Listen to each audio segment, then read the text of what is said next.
আসসালামু আলাইকুম। আজকে দেশের নেতৃবৃন্দকে সঙ্গে নিয়ে জাতির যে গুরুত্বপূর্ণ দায়িত্ব পালন করতে আমরা এসেছি, আল্লাহ তার জন্য আমাদের জন্য রহমত বর্ষণ করছেন। আল্লাহর রহমত নিয়ে আমি এই ঘোষণাপত্র পাঠ করব। বিসমিল্লাহির রহমানির রহিম। যেহেতু উপনিবেশ বিরোধী লড়াইয়ের সুদীর্ঘকালের ধারাবাহিকতায় এই ভূখণ্ডের মানুষ দীর্ঘ 23 বছর পাকিস্তানের স্বৈরশাসকদের বঞ্চনা ও শোষণের বিরুদ্ধে রুখে দাঁড়িয়েছিল এবং নির্বিচার গণহত্যার বিরুদ্ধে গণপ্রতিরোধ গড়ে 1971 সালে 26শে মার্চ স্বাধীনতা ঘোষণা করে রক্তক্ষয়ী মুক্তিযুদ্ধের মাধ্যমে জাতীয় মুক্তির লক্ষ্যে বাংলাদেশ রাষ্ট্র প্রতিষ্ঠা করেছিল। এবং যেহেতু বাংলাদেশের আপামর জনগণ দীর্ঘ আন্দোলন সংগ্রামের মধ্য দিয়ে এই ভূখণ্ডে স্বাধীনতার ঘোষণাপত্রে বিবৃত সাম্য, মানবিক মর্যাদা, সামাজিক সুবিচারের ভিত্তিতে উদার গণতান্ত্রিক রাষ্ট্র বিনির্মাণের আকাঙ্ক্ষাকে বাস্তবায়নের জন্য সর্বোচ্চ ত্যাগ স্বীকার করেছে, এবং যেহেতু স্বাধীন বাংলাদেশের 1972 সালের সংবিধান প্রণয়ন পদ্ধতি এর কাঠামোগত দুর্বলতা ও অপপ্রয়োগের ফলে স্বাধীনতা পরবর্তী আওয়ামী লীগ সরকার মুক্তিযুদ্ধের জন আকাঙ্ক্ষা পূরণে ব্যর্থ হয়েছিল এবং গণতন্ত্র ও রাষ্ট্রীয় প্রতিষ্ঠানগুলোর কার্যকারিতা ক্ষুণ্ণ করেছিল, এবং যেহেতু স্বাধীনতা পরবর্তী আওয়ামী লীগ সরকার স্বাধীনতার মূল মন্ত্র গণতান্ত্রিক শাসন ব্যবস্থার বিপরীতে বাকশাল নামে সাংবিধানিকভাবে একদলীয় শাসন ব্যবস্থা কায়েম করে এবং মত প্রকাশ ও বিচার বিভাগের স্বাধীনতা হরণ করে, যার প্রতিক্রিয়ায় 1975 সালের 7ই নভেম্বর দেশের সিপাহী জনতার ঐক্যবদ্ধ বিপ্লব সংগঠিত হয় এবং পরবর্তী সময়ে একদলীয় বাকশাল পদ্ধতির পরিবর্তে বহুদলীয় গণতন্ত্র, মত প্রকাশ ও বিচার বিভাগের স্বাধীনতা পুনঃপ্রবর্তনের পথ সুগম হয়। এবং যেহেতু 80-র দশকে সামরিক স্বৈরশাসনের বিরুদ্ধে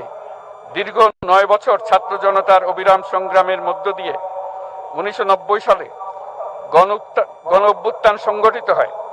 এবং 91 সনে পুনরায় সংসদীয় গণতান্ত্রিক শাসন ব্যবস্থার প্রবর্তন করা হয়, এবং যেহেতু দেশি বিদেশি চক্রান্তে সরকার পরিবর্তনের গণতান্ত্রিক প্রক্রিয়া ব্যাহত হওয়ায় 1/11-র মতো ষড়যন্ত্রমূলক ব্যবস্থার মাধ্যমে বাংলাদেশে শেখ হাসিনার একচ্ছত্র ক্ষমতা, আধিপত্য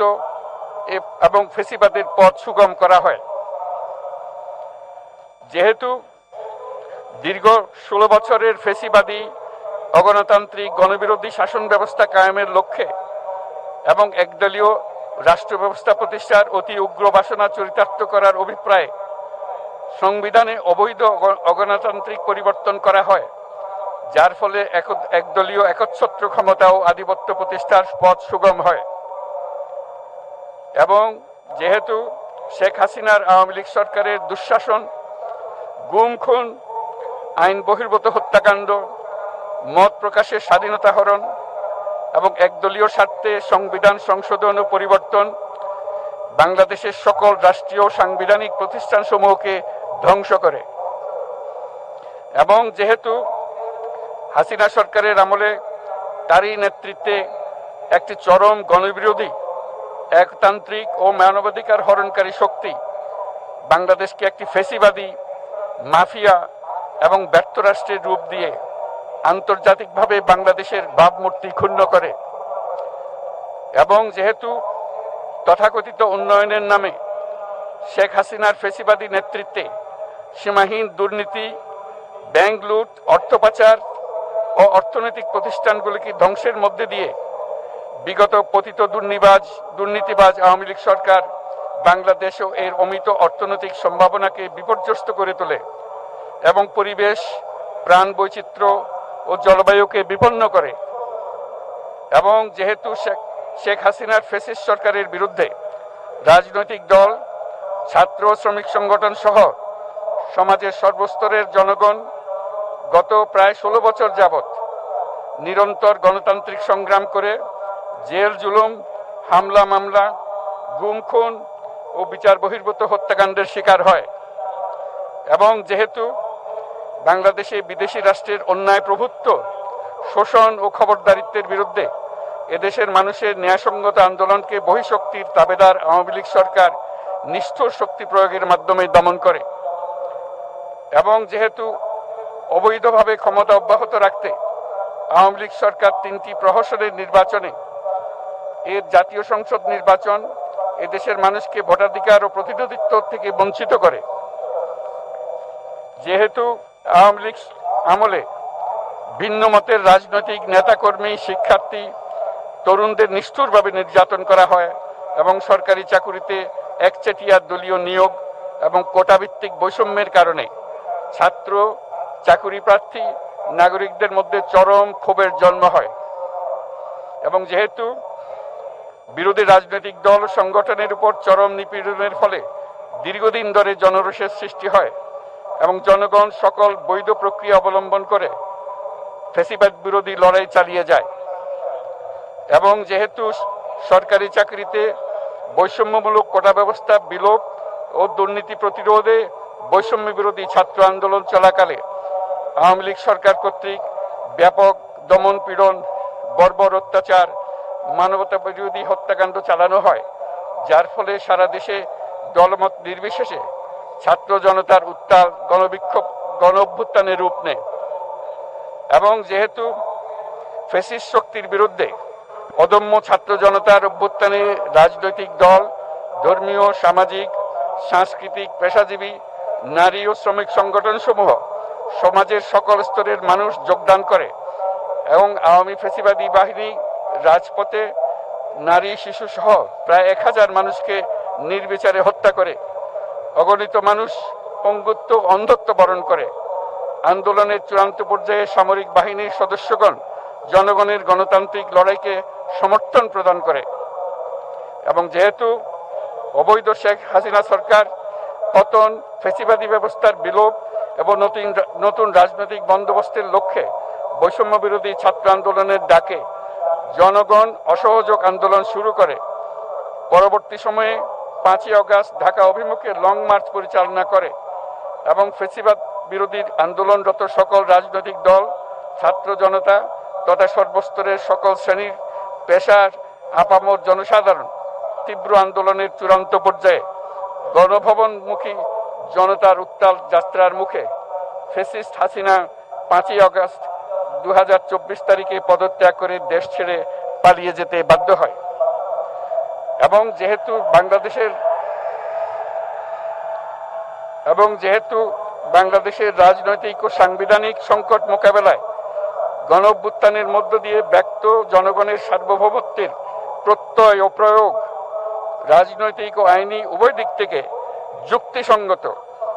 বৈধ ও আন্তর্জাতিকভাবে স্বীকৃত। এবং যেহেতু জনগণের দাবি অনুযায়ী এরপর অবৈধ দ্বাদশ জাতীয় সংসদ ভেঙে দেওয়া হয় এবং সংবিধানের 106 অনুচ্ছেদ অনুসারে সুপ্রিম কোর্টের মতামতের আলোকে সাংবিধানিকভাবে ডক্টর মোহাম্মদ ইউনূসের নেতৃত্বে 8ই আগস্ট 2024 তারিখে একটি অন্তর্বর্তীকালীন সরকার গঠন করা হয়। এবং যেহেতু বাংলাদেশের সর্বস্তরের জনগণের ফ্যাসিবাদ বিরোধী তীব্র আকাঙ্ক্ষা এবং ছাত্র জনতার অভ্যুত্থানের মধ্য দিয়ে ফ্যাসিবাদ, বৈষম্য, দুর্নীতিমুক্ত সমাজ ও রাষ্ট্র বিনির্মাণের অভিপ্রায় প্রকাশিত হয়, সেই হেতু বাংলাদেশের জনগণ সুশাসন ও সুষ্ঠু নির্বাচন, ফ্যাসিবাদী শাসনের পুনরাবৃত্তি রোধ, আইনের শাসন, অর্থনৈতিক ও সামাজিক ন্যায় বিচার নিশ্চিত করার লক্ষ্যে নিয়মতান্ত্রিক উপায়ে বিদ্যমান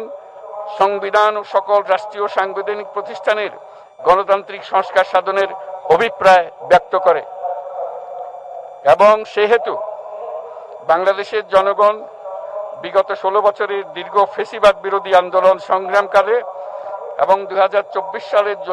জুলাই গণঅভ্যুত্থানকালীন সময়ে ফ্যাসিস্ট আওয়ামী লীগ সরকার কর্তৃক সংগঠিত গুম খুন, হত্যা,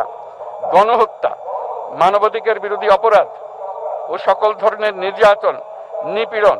ও রাষ্ট্রীয় সম্পত্তি লুণ্ঠনের অপরাধ সমূহের দ্রুত উপযুক্ত বিচারের দৃঢ় অভিপ্রায় ব্যক্ত করছে। সেহেতু বাংলাদেশের জনগণ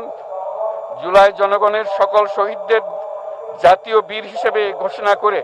শহীদদের পরিবার, আহত যোদ্ধা এবং আন্দোলনকারী ছাত্র জনতাকে প্রয়োজনীয় সকল আইনি সুরক্ষা দেওয়ার অভিপ্রায় ব্যক্ত করেছে। এবং সেহেতু বাংলাদেশের জনগণ যুক্তিসঙ্গত সময়ে আয়োজিতব্য অবাধ ও সুষ্ঠু ও নিরপেক্ষ একটি নির্বাচনের মাধ্যমে গঠিত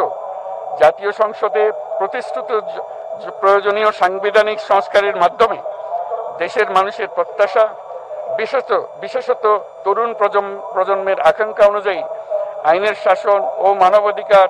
দুর্নীতি, শোষণমুক্ত, বৈষম্যহীন ও মূল্যবোধ সম্পন্ন সমাজ এবং গণতান্ত্রিক রাষ্ট্র ব্যবস্থা প্রতিষ্ঠার অভিপ্রায় ব্যক্ত করেছে। এবং সেহেতু বাংলাদেশের জনগণ এই প্রত্যাশা ব্যক্ত করছে যে একটি পরিবেশ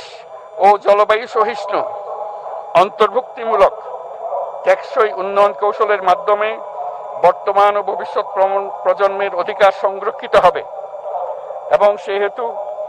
বাংলাদেশের জনগণ এই অভিপ্রায় ব্যক্ত করছে যে ছাত্র গণঅভ্যুত্থানের 2024-এর উপযুক্ত রাষ্ট্রীয় সাংবিধানিক স্বীকৃতি প্রদান করা হবে এবং পরবর্তী নির্বাচনে নির্বাচিত সরকারের সংস্কারকৃত সংবিধানের তফসিলে এই ঘোষণাপত্র সন্নিবেশিত করা হবে। এবং 5ই আগস্ট 2024 সালে গণঅভ্যুত্থানে বিজয়ী বাংলাদেশের জনগণের আকাঙ্ক্ষার প্রতিফলন হিসেবে এই ঘোষণা প্রণয়ন করা হলো। জাতির সার্বিক মঙ্গল কামনা করে আমি জুলাই ঘোষণাপত্র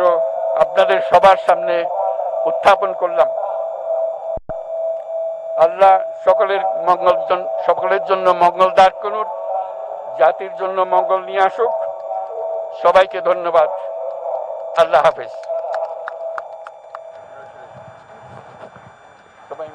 সম্মানিত সুধীবৃন্দ, ঐতিহাসিক জুলাই ঘোষণাপত্র পাঠ শেষ হলো।